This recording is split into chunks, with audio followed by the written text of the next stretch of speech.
Good evening, everyone, and welcome. I'm Kim Daniels, the director of Georgetown's Initiative on Catholic Social Thought and Public Life here at Georgetown University. And we're so grateful to have so many of you joining us here tonight with over 1,200 people registered in advance for our conversation on budget priorities and tax policies to help poor children and families, protecting the safety net and strengthening the child tax credit. So this is our first public dialogue of the spring semester, and we look forward to many more ahead, including an upcoming conversation on migration, refugee resettlement, and mass deportation, the moral, human, and policy choices. And that's coming up on the evening, of Wednesday, February 12th. But tonight we're here to talk about protecting the safety net. Reports indicate that major cuts to food assistance, Medicaid, and housing are being considered to help pay for tax cuts that would primarily benefit more affluent individuals and corporations. And on Monday evening, the Office of Management and Budget issued a sweeping memo to federal agencies ordering a review of their programs and a freeze on federal funds, including funds for critical social services, while those reviews were underway. Now, that was temporarily blocked by a federal judge, and then it's been rescinded, but it caused widespread alarm and panic as even services like Medicare, which were supposed to be exempt, experienced interruptions in funding. So with so many executive actions dominating the news cycle every day, it's easy to lose track of the immense consequences of federal budget and tax debates that go largely unreported. This new administration and Congress have a real opportunity for bipartisan collaboration on policies that would help lift millions of kids out of poverty. Policies that support poor children and families represent an opportunity to unite pro-life advocates and social justice advocates in the Catholic Church and in the nation. And as the church faces major challenges to its immigration and refugee resettlement work, including sharp and unfounded criticism from Vice President J.D. Vance this week, Catholic social teaching and our defense of vulnerable children and poor families are both very visible and very vital. We have such a remarkable group gathered here today to discuss the challenges and opportunities in budget and tax debates that have huge consequences for the poorest members of our society. Peggy Bailey is the Executive Vice President for Policy and Program Development and the Vice President for Housing and Income Security at the Center on Budget and Policy Priorities, which has warned of major cuts to the safety net. My colleague John Carr is the founder of our Initiative on Catholic Social Thought and Public Life here at Georgetown University, and he's a leader in the Circle of Protection, a coalition of faith-based organizations that advocate for low-income families in United States budget and tax debates. He also served as Director of Justice, Peace, and Human Development at the U.S. Conference of Catholic Bishops for more than 20 years. Sandra Jackson is the President and CEO of House of Ruth, which provides safe and stable housing and other services to women, children, and families in the D.C. area who have experienced homelessness and abuse. And Michael Strain is the Director of Economic Policy Studies and the Arthur F. Burns Scholar in Political Economy at the American Enterprise Institute, and is a conservative advocate of policies to assist low-income families. So once again, thanks to all of you who are joining us for this important conversation on the live stream. Please share your thoughts on social media using the hashtag #SupportFamiliesGU and by tagging the initiative at GUCST Public Life. And we'll also have an opportunity for questions and answers later on, so please submit questions by following the prompts at the bottom of your screen. This dialogue is being recorded and it'll be posted on our website and social channels for later viewing as well. And so now let's start the conversation. I'd like to ask each one of you in turn to answer an opening question. And John, let's start with you. What's the most important thing we should know about the debates and decisions on budget and tax policies in the new Congress, and how these choices are likely to affect the lives and dignity of vulnerable children and families? John? I should know how to unmute myself by now. Thanks, Kim. As you said, with so much going on, literally changing by the minute, it would be easy to overlook, and it would be dangerous to overlook, the fact that we're facing major debates and decisions on budget and tax policies that could shred the safety net, could take nutrition assistance and healthcare from poor kids and poor families, or could provide tax help to those families. The scriptures tell us the moral measure of our lives and our society is how we respond to the least of these. Jesus literally told us that our salvation depends on feeding the hungry, welcoming the strangers, care for the sick, and lifting up the least of these, our brothers and sisters. In the weeks ahead, we face stark choices on whether we protect the lifelines or reduce the help of kids who could go hungry and families who need health care. Catholics, people of faith, all people with goodwill need to use our voices to stand with and support those kids and families in the middle of these divisive debates and decisions. These are moral choices with enormous human consequences. Thanks so much for that, John. Peggy, let's go to you. What do you think the most important thing is we should know about these debates and decisions going on in the new Congress and how they're likely to affect the dignity of vulnerable children and poor families? Sure. Thanks for having me here today. So the I think it's important to understand that in the debates ahead, there are some that we could predict were going to happen. As many of us in DC were preparing for 2025 before the election, before we knew the results, we knew that there were at least five things that had to happen this year. There's the tax bill that we'll talk a lot about tonight. There's the premium tax credits for health care that help middle income families afford care that afford health care. There's the farm bill, which includes food stamps and benefits for food for families. The appropriations bill, which has to happen every year and includes a wide array of programs. Many of them we've gotten lists of lately because of the last 48 hours and the threats to grant programs. But those are programs that people depend on, like Head Start and Meals on Wheels and things like that. And the debt limit debate, which is that time every so often that we have to decide if we're going to raise the ceiling for the amount of debt that the United States will take on and pay. And sometimes it goes by and we don't pay any attention. And sometimes there's fierce discussions about whether, in order to raise that debt limit, we need to make cuts and make other decisions along those lines. But now we also know that these programs are under additional threat and we can tell that by what has happened in the last 8 days with the new administration and talking points that have come out of Congress around cutting safety net programs. With Medicaid, which provides health insurance to low-income families, and the Supplemental Nutrition Assistance Program, which we normally talk about as food stamps, being top on the list, along with programs like the Temporary Assistance for Needy Families program, or TANF, that provides cash assistance, and the other federal programs, as I said, we've talked a lot about over the last 48 hours. So we're deeply concerned that this conversation about cuts to programs that middle and low income families depend on is not balanced with the need to also raise revenues for the wealthy corporations. Because we recognize that programs need to be that there are issues that we need to fix with programs, but there's also, and that we need to start to think about the national debt and how much we're taking on, but that can't be at the expense of what middle and low income families need. We have to remember that that is what makes America strong. And we need to make sure that families and kids get what they need, especially when it comes to their basic needs like health, food, and housing. Thanks so much for that, Peggy. Thanks for laying that out so clearly. Michael, let's come to you. When you look at the debates and decisions that are happening, what do you think are the most important things we should know about how they're likely to affect the lives of poor children and families? Well, thank you for having me. I'm always happy to spend time with the Initiative on Catholic Social Thought and Public Life at Georgetown. It's wonderful to be with you, and I'm always just so impressed by the important work that you're doing.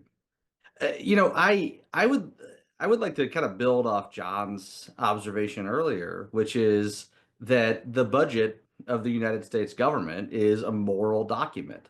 And it is an expression of our values and what we think is important. And if you take a look at that document, what you would think was important were spending programs for middle-class seniors. And that is a major challenge. If you look at what we actually spend money on and what's likely to happen over the coming decade, what you would see is that the fiscal path of the United States is unsustainable.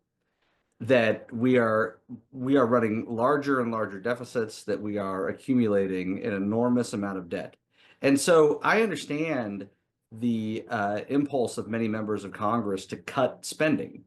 And I understand why members of Congress who want to cut taxes further want to pair those tax cuts with spending cuts, because the deficit really is a problem. But there are only 3 categories of spending that are projected to grow over the next 10 years. Spending on Social Security, spending on Medicare, and interest payments on the debt. We already spend more on interest payments on the debt than we spend on programs that benefit children. That is going to get worse over the coming decade. All the programs that you think of when you think of what the government does, the military, law enforcement, national parks, scientific research, all of those programs are projected to shrink as a share of the spending on those programs is projected to shrink as a share of annual economic output over the next 10 years. And so I think the government needs to do a lot more to invest in children. The government needs to do a lot more to provide economic opportunity to low-income Americans and to encourage self-sufficiency among low-income Americans. And as John said at the beginning, tax policy can play a role. Expansions of the earned income tax credit have been shown to increase employment, to lift millions of people, including several million children, out of poverty every year. The child tax credit can do something similar if it's properly structured. But the challenge to doing those sorts of programs and to expanding those sorts of programs is the amount of money that we are spending on these middle-class entitlement programs. And we are making, as a nation, a moral choice to finance the consumption of middle-class seniors instead of investing in programs that will provide economic opportunity to low-income Americans and that will provide opportunities to children. Thanks so much, Michael. A budget is a moral document. I'm really glad you brought that up and brought that to the conversation. And Sandra, I want to bring that phrase to you. And when you think about what this budget, how it's going to take shape, how do you think the choices that are made in Congress in Washington are going to affect the lives of the people that you work with and serve? Well, thank you again, Kim, and I'm so happy to be amongst all of this group tonight and glad to be here. House of Ruth has been around for 48 years. We've been doing this work, and I can tell you it gets harder every day. It's not less people that we're seeing, it's more people that we're seeing. And this impact of this pause, just the pause in funding that through this country, all over the country, and I'm actually at a national conference this week with the National Women's Shelter Network, and actually am going to be talking to a number of legislators on tomorrow as we have a Capitol Hill Day to really talk about increase that we need in funding. It's not enough funding that our programs need in order to work with families, women, children, and families. So to think of cuts or restrictions to any of that funding, it was quite disturbing and made us all very, very concerned. I think we have to remember that this country is coming out of a major pandemic, and that pandemic hit poor people more so than anyone else. Children and poor families are still struggling to get ahead, then with the inflation as it is. But we also have to realize what the face of those folks, that what are the faces of the people that are affected. And many of you talked about this today, those that are on Medicaid, Medicare, student loans, housing, SNAP programs, childcare, veterans, domestic violence, meals on Wheels, the police, the seniors, WIC programs for women, infants, and children, and HIV drugs. These are not Democrats or Republicans. These are people. We need to understand it. These are people in every state, in every part of the country. So we're not talking about a certain number of people. We're talking about people that are struggling and have been struggling and are continuing to struggle. And what this will do is to throw them in a more downward spiral. And what happens there as we talk about children? Because what we do know is that with the help, if we provide the families and women and children the help that they need, we can change the trajectory for these children. We can ensure that their lives are going to be better and they're going to have better outcomes. But if we don't, then we can only project what that next step will be. And we'll be financing and funding more prisons and drug programs and all of those things. And we'll also burden other systems like hospitals and all kinds of other systems that are not equipped to deal with any of this. So the social service nets, safety nets, the last safety net that there is, would be greatly impacted by this and would not be able to support the many children and families that we support today. And where would that leave those families? Because if you don't have childcare, you can't go to work. So you have families now that are not working, not having income. And how are they supposed to pay their rent? How are they supposed to buy food and all of the necessities that we know the foundation in order to build on? That foundation will be gone and there will be nothing left for them. And we will find them on the street and all kinds of other serious and negative outcomes that no one wants to experience. So it is extremely detrimental. Well, thanks for that. I'm glad you mentioned the faces of the people who are actually going to feel the impact of these policies. And I'm looking forward to coming back to that conversation with you later, Sandra. Now let me go to you, John, for a little bit of a longer conversation about these issues. And then we'll go around to everybody as well. So you've dedicated much of your leadership inside and outside of the Catholic community to protecting the lives and dignity of poor kids and families. You led the Department of Justice, Peace, and Human Development at the U.S. Conference of Catholic Bishops. You were the chair of the board of Bread for the World, a founder and now a leader of the Circle of Protection, which is a Christian voice for low-income families in U.S. budget and tax debates. And of course, you founded our initiative here at Georgetown to share and apply the principles of Catholic social teaching to these kinds of questions. So why should these often complicated budget and tax questions concern Catholics and other people of faith? What are some of the human and moral dimensions of them? Are they just numbers on a page? Or tell us more about why a budget is a moral document. Well, first of all, as a middle-class senior, I want to thank all the rest of you for investing in my retirement. I may want to revise my suggestions if you're going to come after my Medicare and Social Security. One thing, and just thinking for a second, I tried to think, why would that be? It's really simple. People like me have power. We vote. We contribute to campaigns. We write letters to Congress. We run for Congress. And some people have power and our interests are protected, and some people don't. And the religious community has a responsibility to stand for those without power. They may not have the greatest power, but they have the greatest needs. And frankly, there seems to be some confusion and conflict over the role of religious communities in these kinds of discussions. You mentioned last Sunday, Vice President Vance attacked the Catholic Church, showed no respect for our work, no restraint, lies, outrageous statements that we're in this for the money, we're promoting human trafficking. But maybe the most important thing he showed was a lack of understanding of the vocation and responsibilities of religious leaders and people of faith. People of faith, religious leaders, are not called to be cheerleaders for any president. We're not called to be chaplain for any party. We're not called to be apologists for any administration. We're called to proclaim the gospel and to share what our faith teaches us on how to pursue justice and the common good. This includes support for policies which lift up the least of these that I mentioned earlier, but it also includes challenging policies which leave those people worse off and contradict the principles of our faith. What the Circle of Protection does, what the bishops do, what all of us do, is we bring not the typical Washington assets. We don't make endorsements. We don't make campaign contributions. We have two things. We have our values, our principles, and we have our experience. Think about it.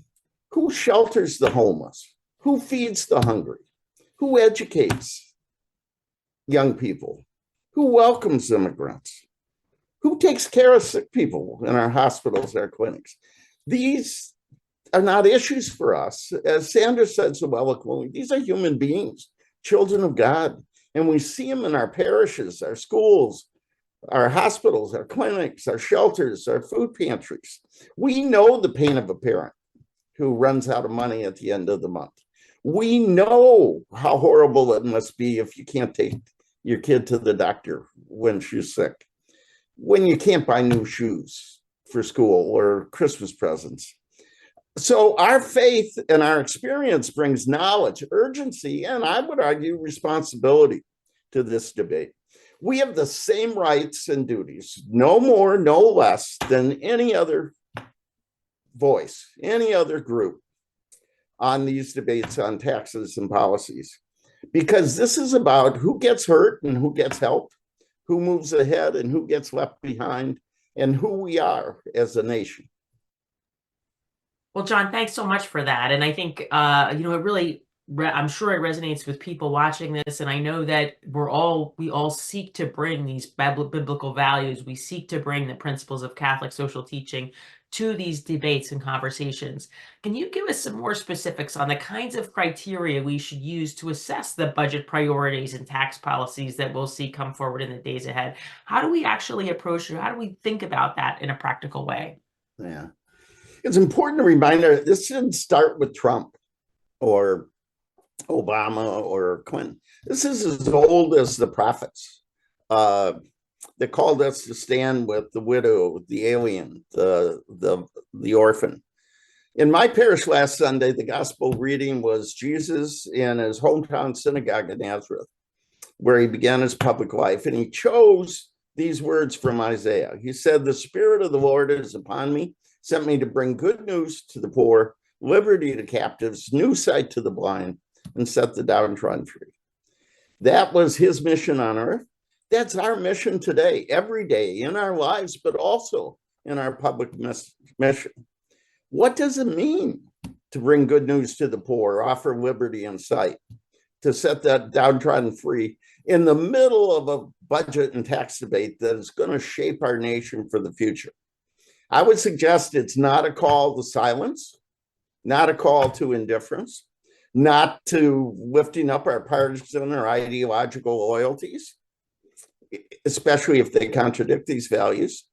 Instead, it's a chance to put to work the principles and values at the core of our faith. In the Catholic community, we call this Catholic social teaching. First of all, it's developed over centuries. It's not just Pope Francis, Pope John Paul II, Pope Benedict, and before them. And these principles can offer an ethical framework, moral criteria for the debates to come. There are several principles which we really ought to think about the next month. One is protecting human life and dignity. That's where it all starts. Human dignity is sacred. Doesn't matter how old you are, how young, how rich, how poor, where you live, you're a child of God. And we should ask whether these proposals protect or threaten human life and dignity. The gospel suggests a priority for the poor and vulnerable. They have the most compelling claim on our concern and our common efforts. Candidly, that does not seem to be the agenda of the Senate Finance Committee or the new administration. Other principles are commitment to family life, to work and decent working conditions, to solidarity, we're one human family, to subsidiarity, how we divide up the work, to community and the common good. Each of these principles and values is at stake in this coming debate, and they offer a framework for assessment and action. And that has been the work we do That's the work the Circle of Protection has done for a decade. And it's the work we need to do now, because the decisions made in the next few months will touch the lives of the people Sandra's talking about, but the lives of people we know and people we have never seen. And their lives, their dignity is at stake. And the religious community has to be heard because of what we believe and what we do. Thanks so much, John. Thanks so much for that. Peggy, I want to go to you now. You're a leader at the Center for on Budget and Policy Priorities, which is such a respected progressive voice and offers first-rate analysis and advocacy on how budget and tax policies affect poor children, families, and communities. The center's been making the case for these proposed policies from the Trump administration and Republican leaders could undermine the safety net and require massive cuts in nutrition, healthcare, and other assistance to poor kids and families. So what are some of these budget policies being proposed and discussed? What might their income impact be on low-income families and communities? And tell us a little bit about that order that happened this week and what's going on with that. Where are we? It feels like there's so much information out there, and I'd love somebody to run through it for us. So, I will try, although there's still a little bit of a lack of clarity. But let me start with your second question about the impact, of the impact of what some of the proposals are, because I want to pick up on what John was talking about, Catholic social teaching. I grew up Catholic. I feel like I do this work because of what the church taught me around Catholic social teaching. And oftentimes we add a word to that. We add the word justice to that, social justice teaching, that we need to make the world more just. And I want to highlight one thing that we should think about as we're thinking about these policies. Sure, we can make a difference on poverty levels, but there's an issue that we need to think about when we talk even about raising people above poverty, that's still not enough. There are significant income and wealth gaps in this country. And due to racism and the way that racism and discrimination have shown up in this country for people of color. And just raising above the poverty line still means that people need help with their health insurance, still could mean that someone needs help with food, still means that they don't have even $100 of savings to fix their car if their car breaks. We've got to start moving from being above poverty being the measure of success to being able to have a living wage, or have government be able to supplement what we're not paying people, so that people can thrive and do more than just survive. And sadly, the proposals that we're hearing from the administration and from the Republican-led Congress will set us back. They will shift billions in Medicaid costs to states and take coverage away from millions of families. They can make it harder for eligible people to get Medicaid coverage in the first place, and lower nursing home standards. They could take the Affordable Care Act marketplace coverage away from many people. And there are proposals to cut or make it harder to get food assistance.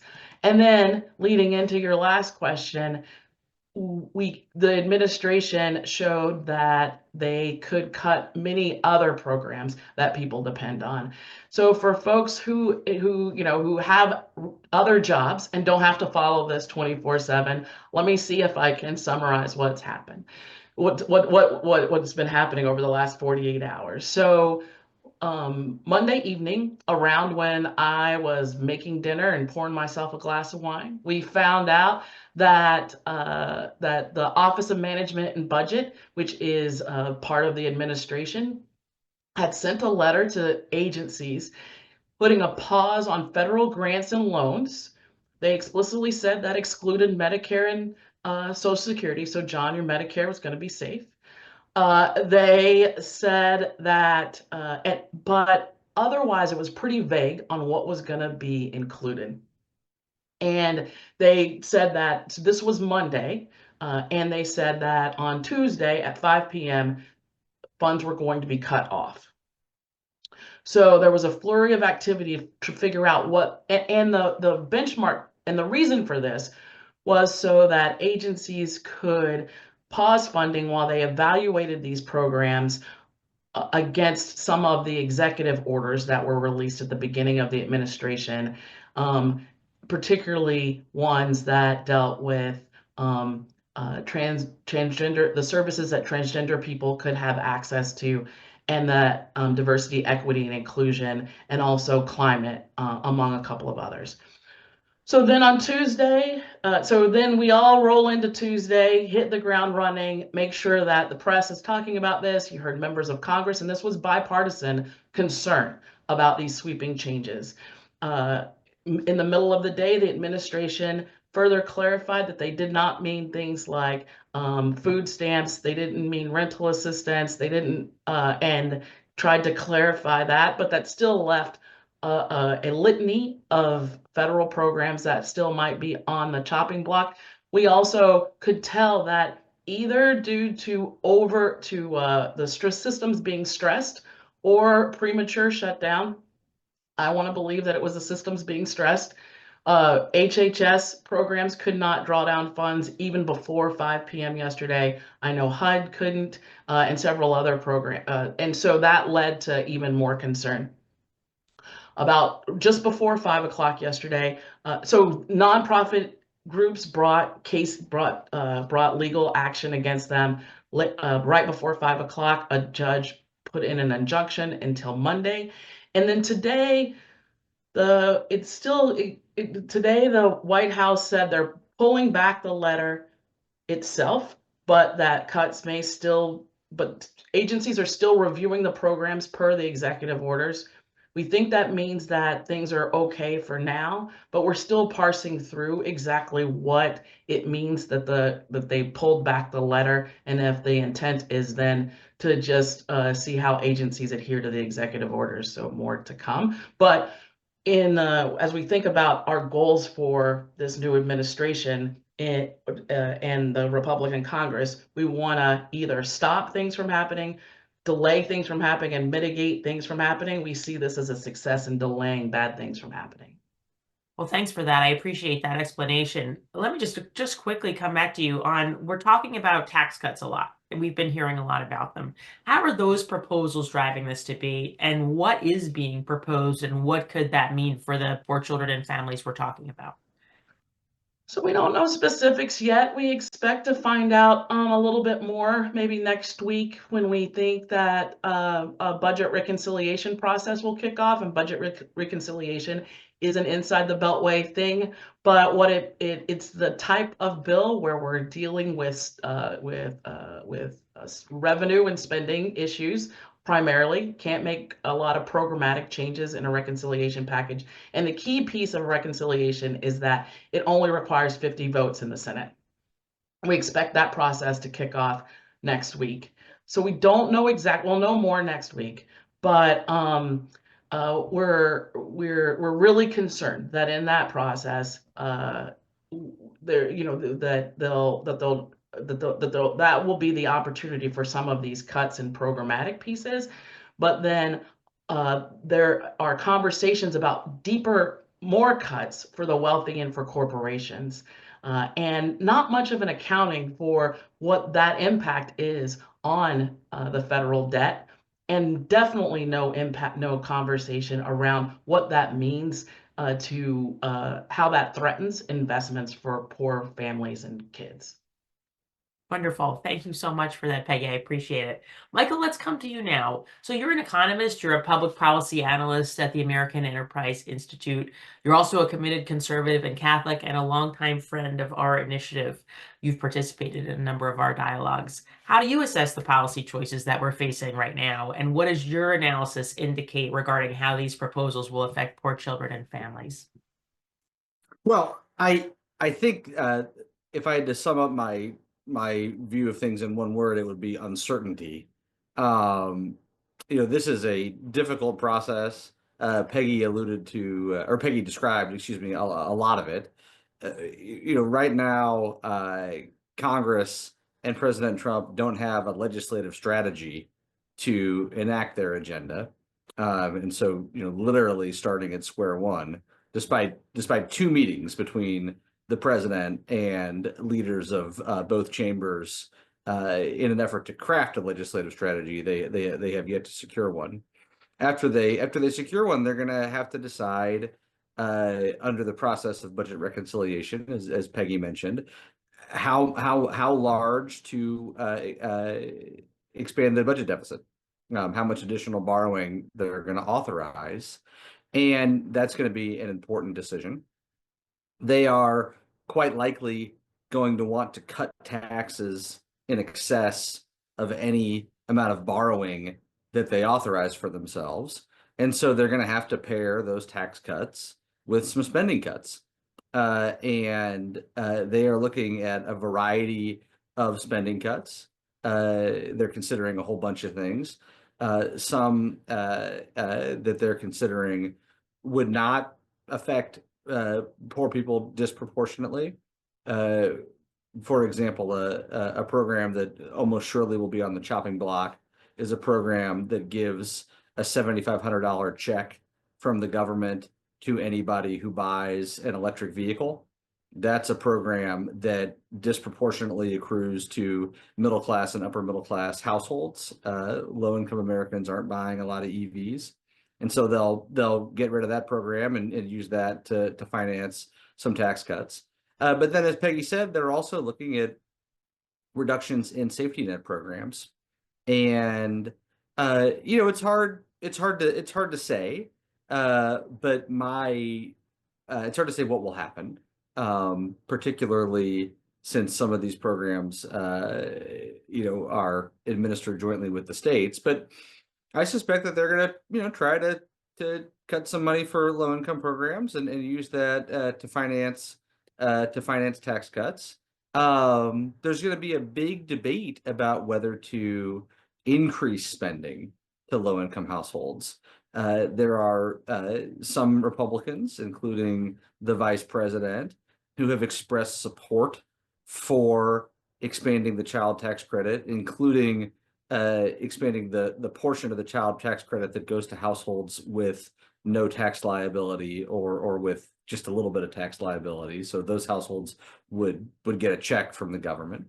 And then there are a lot of Republicans who don't want to do that and who are strongly opposed to that. And that's going to be a big fight.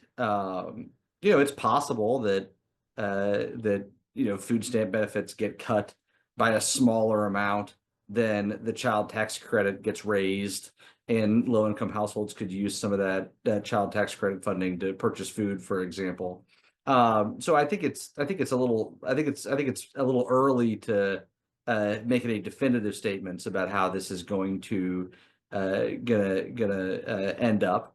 But I think we can say that there's going to be a big effort to finance tax cuts for the working class, middle class, and for upper income Americans through some spending cuts to safety net programs. Thanks so much. Thanks so much for that. Peggy, do you want to jump in real quickly on that?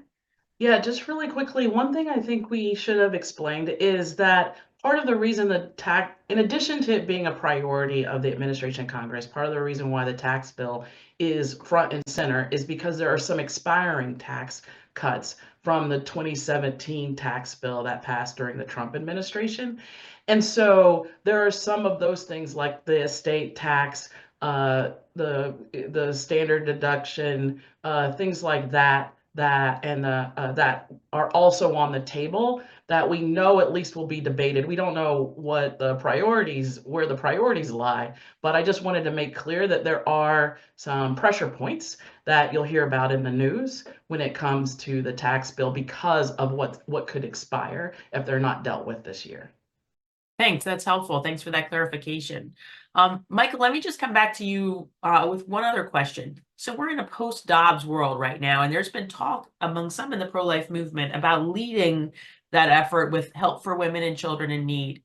How do you think budget and tax policies can lead to concrete help for vulnerable women and children, strengthen family life? And in particular, there's been bipartisan talk about a strengthened child tax credit. How can that lead to action?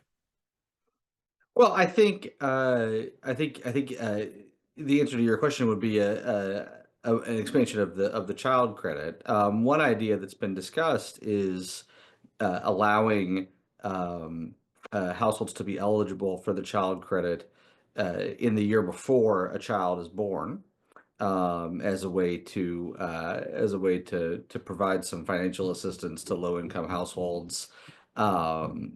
As they're expecting a child, which of course is a period where you have to spend some money to prepare to welcome a new child.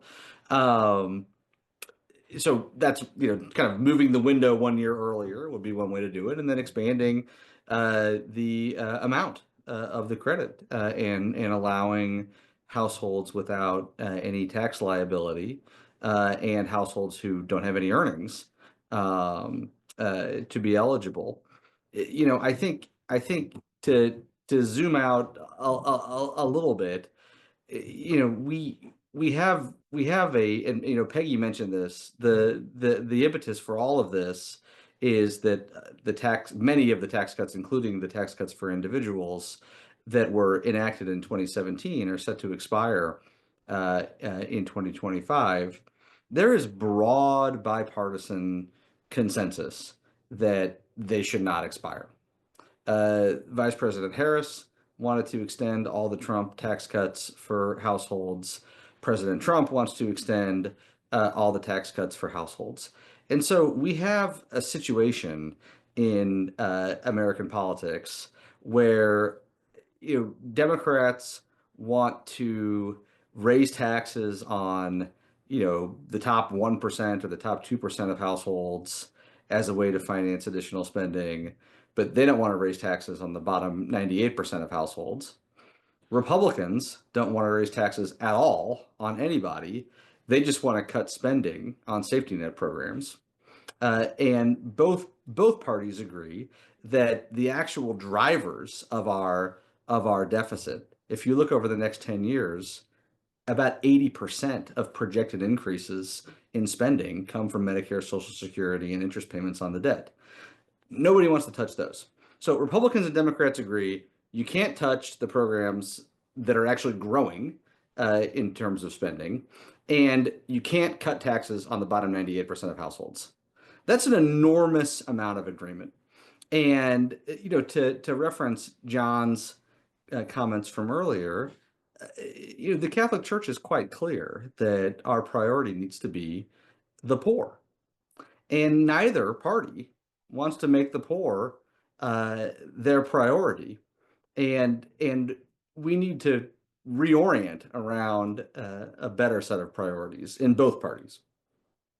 Thanks for that, Michael. And that's a great way to go to you, Sandra. A lot of our conversations focused on federal policies and priorities. You've given your life and your leadership to empowering and helping women and children and families in very difficult situations here in Washington, D.C. at House of Ruth, which provides safe and stable housing and other services to women and children in need. What are those families, those women that you serve, experiencing in these tough times right now? And how do the policies that we've been talking about affect their lives? How does it make life better or worse for them? I'd like to, I can answer that, but I'd like to go here just for a quick second. For organizations like ours, House of Ruth, any of our contractual agreements that we have with the city and with federal funding, it's all cost reimbursable funding. And a lot of people are not aware of that, which means that we have to spend the money first and then invoice the city or the feds for the monies. We have to prove that we've spent the money, how we spent the money based on the contractual agreement, and then get reimbursed. So then we spend the money, we get reimbursed, and we use that money to then continue services. So this pause, as you could see, was extremely distressing for us, because we've already provided monies for those services and looking to get paid for those services in order to continue services for our families, our women and families. So That's one thing a lot of people don't know. And the way we also support that, because obviously all of the governmental funding does not cover everything that we do. So we rely on a lot of donations, foundations, and other persons that support us in doing that. That's not enough. I mean, you know, as I said before, one of the things we should know is that nationwide, over 1 million women and 2.5 million children experience homelessness every year. And I said earlier, that rate is growing. And why is it growing? Because rents are growing. That people cannot afford to rent. There's not affordable housing in the District of Columbia. They can't afford the rents. Poor people cannot afford those rents. Low-income families cannot afford those rents. And so we are finding more and more people at our doors, and that's what has driven that. And then the other thing is that HUD does a point in time study every year, and they confirmed that has gone up almost 18%, surpassing the prior year's annual increase of 12%. We're also seeing more families experiencing homelessness, as well as our seniors, which is very disturbing to see our people that look like our grandparents on the street now. That was not something you saw 10, 15 years ago, but we're seeing the rise in that now. So when we talk about the safety nets, you know, we are the first responders. We're the last safety net for this national epidemic that we're seeing right now. And it's hitting the youth, the children, and our seniors the hardest. And the concern, of course, is that, you know, we give them a place to escape. You know, we're there for them to be able to come off the street, or we're there when a mom is experiencing domestic violence. And instead of staying in that situation, she has a place to come and bring her children. And many of them flee to us in the middle of the night with absolutely nothing.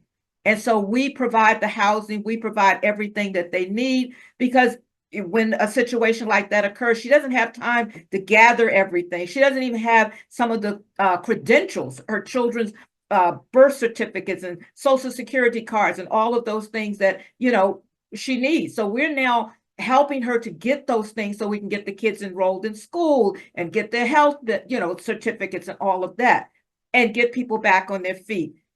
So, you know, that's what we're seeing. You know, when we open our doors and people are calling us in the middle of the night saying, I need somewhere to go. If we're not there, where are they going?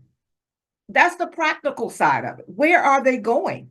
And for many of us who are in the city, we've seen the encampments. We've seen those. And they're not pretty, but that's the reality of what happens when the safety nets are no longer there. And of course, we are dealing with the mental illness and, you know, all of that, that, you know, we know that that's a major part, trauma that people have experienced, not just initial trauma now, but trauma over a lifetime, because something Peggy talked about, you know, some of the racism and, you know, structural racism that's been in place for years. So people are still dealing with that. So we got now complex trauma on trauma.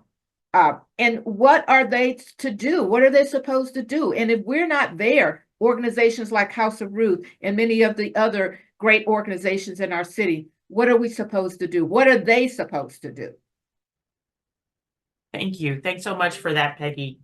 Tell me what you would say, like, given this experience. And first of all, I want to say I appreciate you sort of showing what happened yesterday in your organization with all of this confusion and disarray. I think it's important to say that this is something that has real effects on people. But let's talk about we've been talking a lot about policies in Congress. What would your advice be to political leaders as they make these decisions that we've been talking about? Is that question to me? I'm sorry. Yeah, sure. Okay, To you, yes.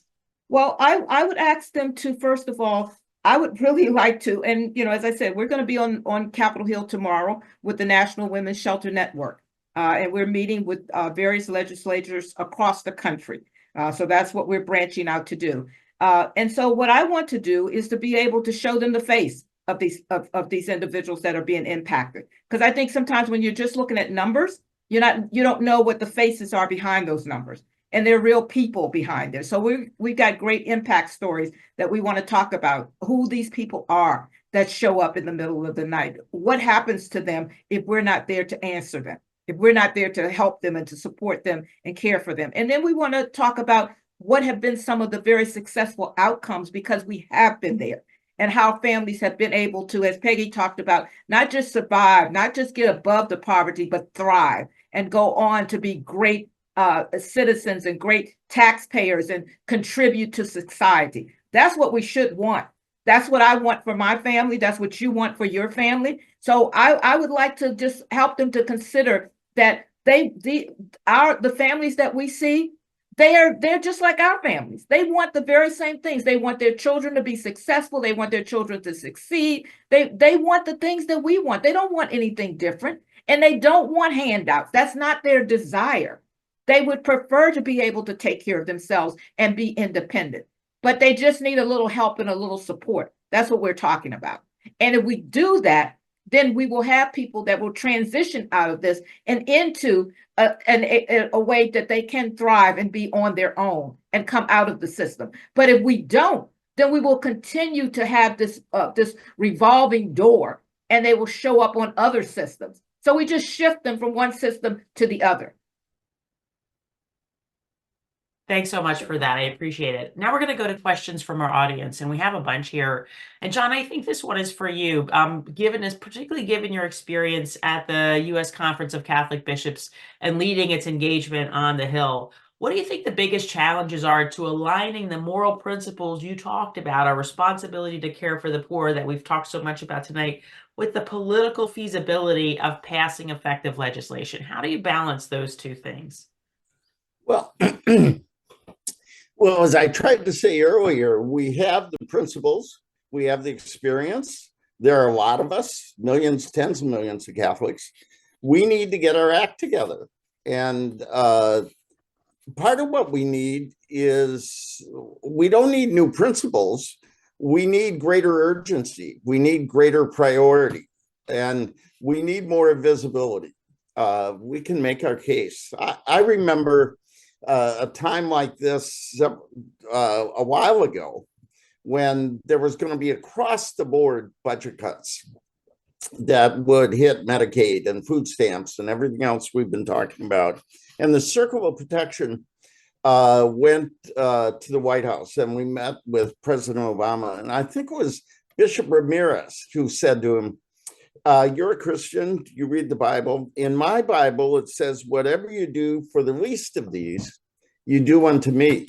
In Washington, it seems to be, whatever you do for the most of these, you do unto me. It seems upside down. And the president said, well, yeah, I think you got that. And they basically said, if you can convince the Republicans to leave aside Medicaid and food stamps and the others, we'll make that work. And then we met with Paul Ryan and with John Boehner and made the case to that. So I think part of what needs to be done is every one of us needs to go to our member of Congress and say, you worked really hard to get to Congress. I can't believe that you came here to take food from hungry kids or health care from families. So don't do it. Don't vote for it. Go to your leaders and say, I don't want to be put in a position where the price of doing all this other stuff is taking food from kids and health care from families. Make the case to your leadership. And it doesn't matter whether they're Democrats or Republicans, liberals, conservatives. There is not a priority for the poor. And the religious community, the Catholic community, ought to be in the front of that effort.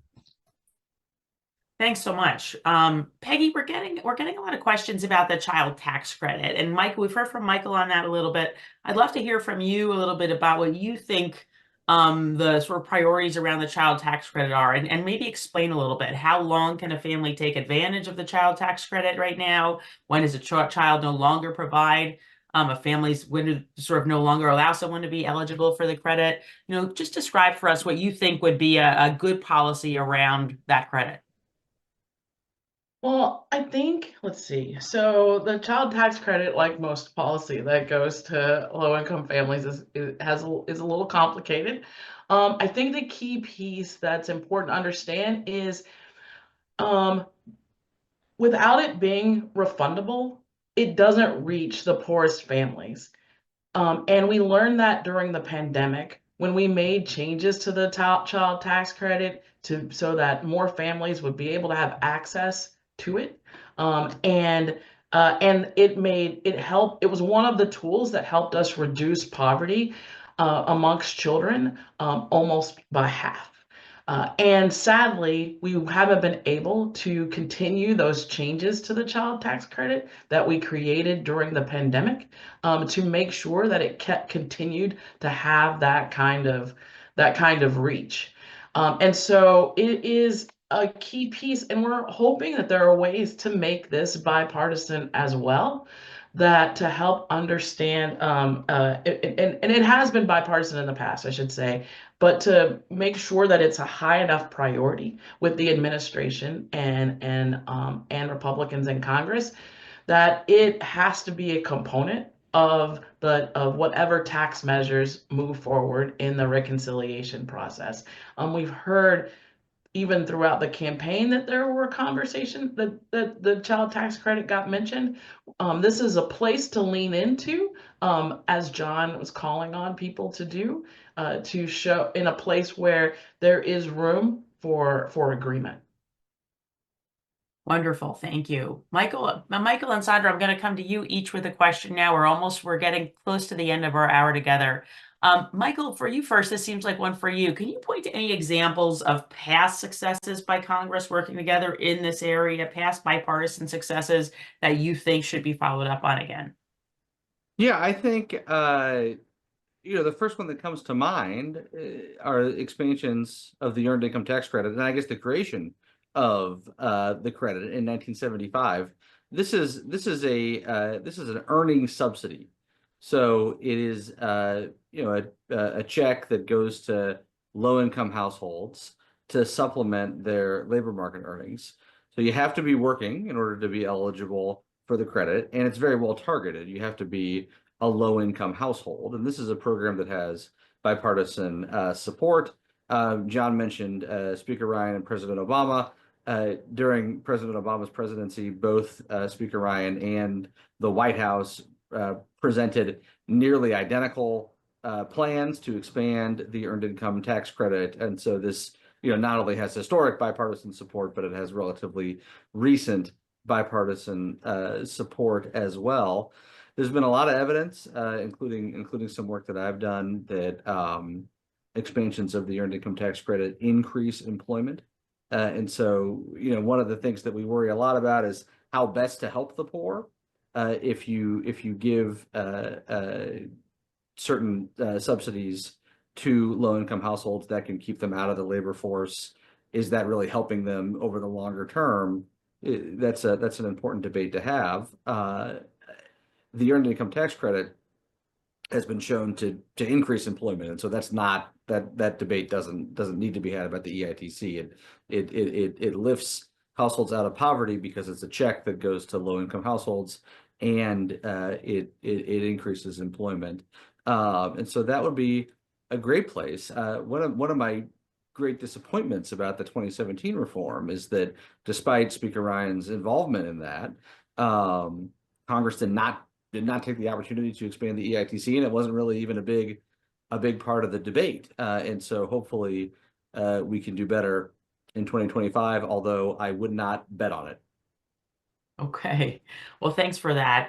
Sandra, one question to you it's from a student here at Georgetown. And then I'm going to ask all of you one last thing, and maybe Sandra, you can be the one to start us off with this as well. One thing that everybody here should do in response to what we've heard tonight. But one Georgetown student asked us to ask you, Sandra, what do you see in your experience as the greatest need on the ground? Is it nutrition assistance? Is it medical insurance? Is it housing? Like, what's the thing that you see the most? And then maybe tell us something that our viewers here can do when they follow up on this conversation. I would definitely say housing is number one. People have to be in safe housing. They have to have a safe base in which to work from. You can't raise your children on the street. You can't raise them in a tent. You have to have a foundation. We talked about that earlier. So housing starts first. And of course, with supportive services with that, obviously food and all of the other things that go with that. But if a person has a base, they can move from there in terms of children in school, going to work, maybe getting into an educational program or job training program. But you have a base, you have a safe place to come to every night. You have a safe place to convene with your children, just like we do when we come home at night and we're with our families and our children and we're checking in with our kids about how school today and all that. You've got to have that safe base, that safety space for them. And your next question was about what can we do? What can people do? I think we have to make sure that as John has said, and I think Peggy has said as well, we've got to make sure our voices are heard. We should connect with those advocacy groups. That's what many of the nonprofits are doing. We're connecting. If you don't have social justice or advocacy persons on your team, which most of us don't, but we are connected with groups and we're making our voices heard. We're talking to our legislative leaders and as I said earlier, we're showing them the faces. We're talking about who these people are that are being impacted, because I'm not sure many people know. They're just looking at numbers and figures and budgets, but that's not people. We got to know behind all of that, there are people that we're talking about, that their lives are going to be changed forever. And one of the things that we don't want to do, we don't want to see happen, we don't want to invest in more prisons. We don't have to do that. Let's put the money in the preventive services, in those social safety nets, so that we don't have to see children going off and doing other things that they shouldn't be doing, or involved in other things that they shouldn't be involved in. There is a way to deal with this. And I think we have to make sure we have the conversations that we need to have with the people that are making these kinds of decisions. Thank you so much for that, Sandra. Peggy, how about you? What's one thing that people watching here tonight can do to follow up on this conversation and make their voices heard? I think one thing that's important to do, that's undergirded this conversation, and especially in what John was saying, is to understand that what the dynamic that's been set up by these DC conversation is one of between deserving people and undeserving people, and that we need, when that dynamic is set up, we have to disrupt that and understand that we all deserve a safe place to live. We all deserve food. We all deserve access to quality health care. These are things we all have. And so this idea that the pie is only so big so that we have to boot people out if we don't think that they deserve help can't be the way that a country as wealthy as the United States acts. We have to open up and understand the balance of choices between the revenues that we bring in and the cuts that we're giving to and who we're giving tax cuts to and who is being helped, and analyzing that. And then when you see injustice happening along those lines, speaking up and not being afraid to bring your voice to the table. Thank you so much. Michael, how about you? What do you see as one thing people can take away from this conversation to support the lives and dignity of vulnerable children and families?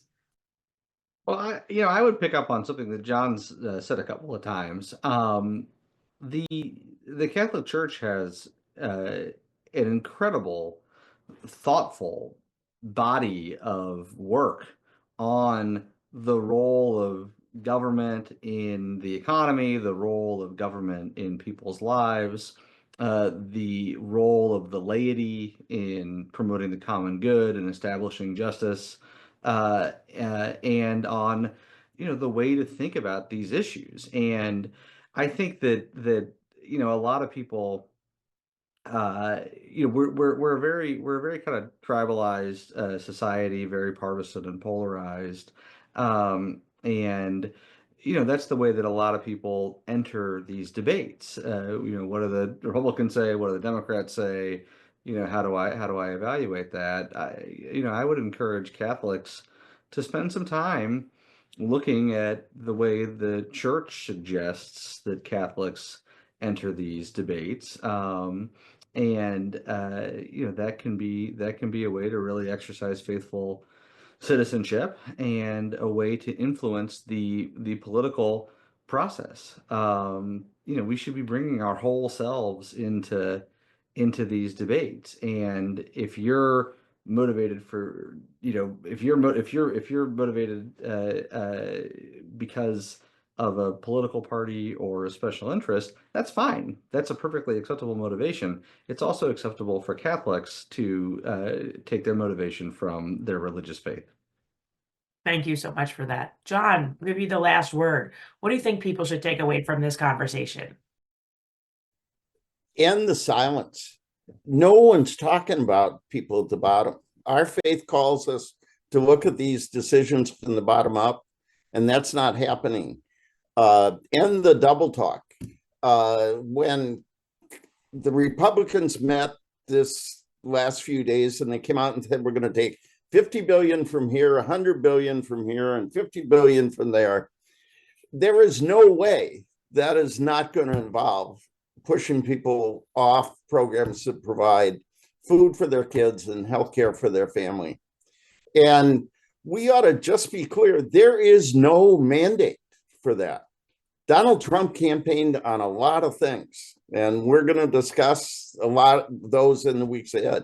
He did not campaign on cutting food for kids and healthcare for families.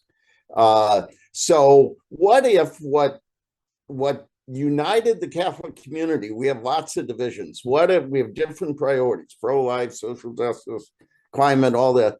What if we agreed that what we could do together is to stand with vulnerable children and poor moms and their families and say, we'll protect the safety net, we'll help you raise your kids in dignity, and we'll find a way to make our tax system work so that you have a better chance of providing shoes for your kids, presents at Christmas, and the kind of decent life that Sandra talked about. What if that's what united us? In that way, we would do what Jesus said, which is bring good news to the poor. That could unite us. Thanks so much. Thanks so much, John. Thanks so much, Peggy and Michael and Sandra. This has just been a remarkable conversation. And we also want to thank those of you who've joined us online. We really appreciate you being with us. We want to remind you that this discussion will be recorded and posted on our social channels and on our website. We also have lots of follow-up resources at our site as well. We also hope you can join us for a very timely conversation, a public dialogue on migration, refugee resettlement, and mass deportation, the moral, human, and policy choices.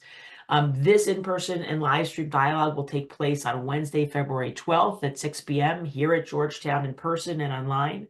And participating will have Bishop Mark Seitz of El Paso, Texas, and chairman of the U.S. Conference of Catholic Bishops Committee on Migration, Christy DePena, the senior vice president for policy and director of immigration policy at the Niskanen Center, Elia Hertzler-McCain of Religion News Service, and other leaders. So please plan to join us for this dialogue as well. Please visit our website for more details about all of this. And let me thank my colleagues, John Carr, Kim Mazik, Anna Gordon, and Christian Sunan for all their help in putting this dialogue together tonight. And finally, please join me in thanking John Carr, Peggy Bailey, Michael Strain, and Sandra Jackson for being a part of this public dialogue on budget priorities and tax policies to help poor children and families, protecting the safety net and strengthening the child tax credit. Thank you so much, and we'll see you at our next dialogue.